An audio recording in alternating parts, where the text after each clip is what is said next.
ஆண்டவராய் இயேசு கிறிஸ்துவனுடைய இரக்கமும் கிருபையும் சமாதானமும் நம்முடைய இருப்பதாக. இதனாலும் நம்முடைய தியானத்திற்காக அப்போஸ்தலர் நடபடிகளின் புஸ்தகம் 27ஆம் அதிகாரம் 13-14 வசனங்களை வாசிக்கிறேன். தென்றல் மெதுவாய் அடித்தபடியினால் தாங்கள் கோரினது கைகூடி வந்தது என்று எண்ணி அவ்விடம் விட்டு பெயர்ந்து கிரேத்தா தீவுக்கு அருகாக ஓடினார்கள்.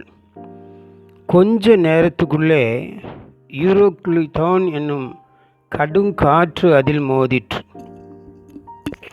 என்று வேதம் சொல்லுகிறது.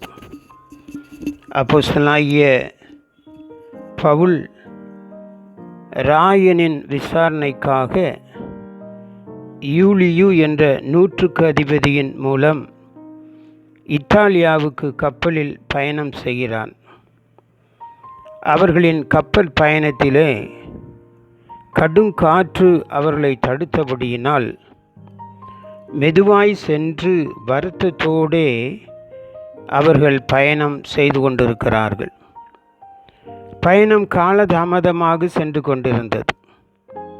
அப்பொழுது பவுல் அந்த மனுஷர்களை நோக்கி சொன்னான், மனுஷரே, இந்த யாத்திரையினாலே சரக்குக்கும் கப்பலுக்கும் மாத்திரமல்ல, நம்முடைய ஜீவனுக்கும் வருத்தமும் மிகுந்த சேதமும் உண்டாயிருக்கும் என்று சொன்னான். நூற்றுக்கு அதிபதி பவுல் சொன்னதை பார்க்கிலும் மாலுமியையும் கப்பல் எஜமானையும் நம்பினான். பிரியமானவர்களே, இன்றும் நம் இவ்வுலக யாத்திரையில் ஆண்டவரின் வார்த்தைகளை காட்டிலும் வேத வசனங்கள் சொல்வதை காட்டிலும் உலக பிரகாரமான அதிகாரங்களை வகிக்கிறவர்கள், செல்வந்தர்கள், படித்தவர்கள், பதவியிலே அந்தஸ்தில் உள்ளவர்களின் சொல்லையே இன்றைக்கு ஜனங்கள் மெச்சி கேட்டுக்கொண்டு நடந்து கொண்டிருக்கிறார்கள். நாமும் அப்படித்தான் நடக்கிறோம். ஆரம்பத்தில் எல்லாம் நன்றாக கைகூடி வருவது போன்று இருக்கும். தென்றல் மெதுவாய் அடித்ததினால் தங்களின் எண்ணங்கள் கைகூடி வந்தது என்று அவர்கள் நினைத்தது போல நாமும் நினைப்போம். ஆனால் என்ன நடக்கும்? கொஞ்ச நாட்களுக்குள் மிகவும் பெரிய போராட்டம், வாழ்க்கையிலே சிக்கல்கள் வந்து தவித்து நம்முடைய வாழ்க்கையில் பெரும் நாசம் ஏற்படும் நிலை ஏற்படும். இதுதான் நூற்றுக்கு அதிபதியின் சொல்படி கேட்டு நடந்த மாலுமிக்கும் கப்பல் எஜமானுக்கும் பிரயாணிகளுக்கும் நடந்த செயல். அப்போஸ்தலர் 27:15 வாசிக்கிறோம். கப்பல் அதிலே அகப்பட்டு கொண்டு காற்றுக்கு எதிர்த்து போகாதபடிக்கு காற்றின் போக்கிலே கொண்டு போகப்பட்டார்கள். பிரியமானவர்களே, இதுதான் நமது சுய விருப்பத்தின் விளைவாக நாம் செயல்படும்போது இன்று நடந்து கொண்டிருக்கிறது. நம்முடைய மன விருப்பத்தின்படி செய்யும்போது வாழ்க்கையிலே சிக்கல்களும் பிரச்சனைகளும் போராட்டங்களும் சமாதான குறைவுகளும் ஏற்பட்டு அதன் போக்கிலே தான் நம்முடைய வாழ்க்கை கப்பல் போய்கொண்டிருக்கிறது.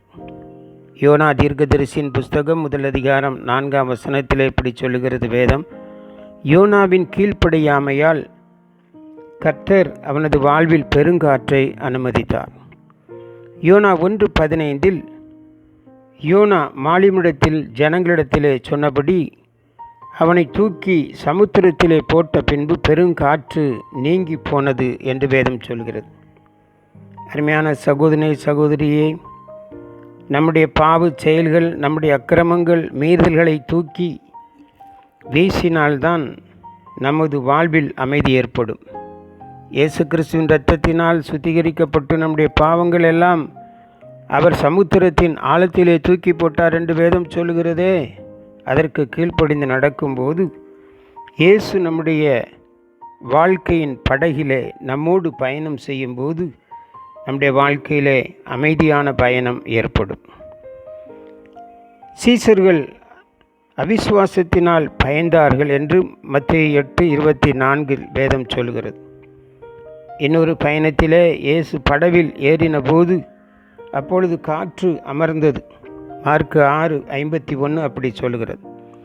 இயேசு நமது வாழ்க்கையின் பயணத்திலே கூடவே இருக்கும்படியாக நாம் நம்முடைய வாழ்க்கையை நடத்தினால் பெருங்காற்றை அதட்டி அவர் அமைதியை உண்டாக்குவார்.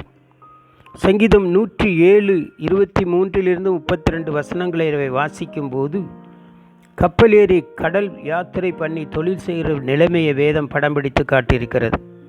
அந்த பயணத்தில் ஏற்படும் பயம், திகில், கிளேசங்களை பார்க்கிறோம். அவர்களின் தடுமாற்றத்தில் கர்த்தரை நோக்கி கூப்பிடுகிறார்கள். கர்த்தர் கொந்தளிப்பை அமர்த்துகிறார். அதன் அலைகளை அடக்குகின்றன. தாங்கள் நாடின துறைமுகத்திற்கு அமைதியாக அவர்கள் பயணிக்கிறார்கள். யோபு 26:12 வேதம் சொல்லுகிறது, அவர் தமது வல்லமையினால் சமுத்திர கொந்தளிப்பை அமர பண்ணி தமது ஞானத்தினால் அதன் மூர்க்கத்தை அடக்குகிறார். தேவனுக்கு பிரியமான ஜனங்களே, இன்றும் இயேசு கிறிஸ்துவின் வல்லமை, அவரது ஞானம் நம் குடும்பத்தை, சபையை, சமுதாயத்தில் ஏற்படும் கொந்தளிப்புகளை, அமளிகளை நீக்கி அமர பண்ணி அடக்க பண்ணுகிறவராக இருக்கிறார்.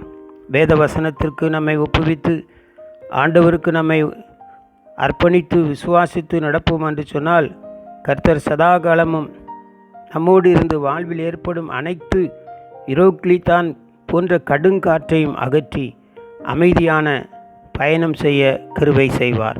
கர்த்தர் அப்படியே செய்ய அவரையே தேடுவோம். ஆமேன், ஆமேன், ஆமேன்.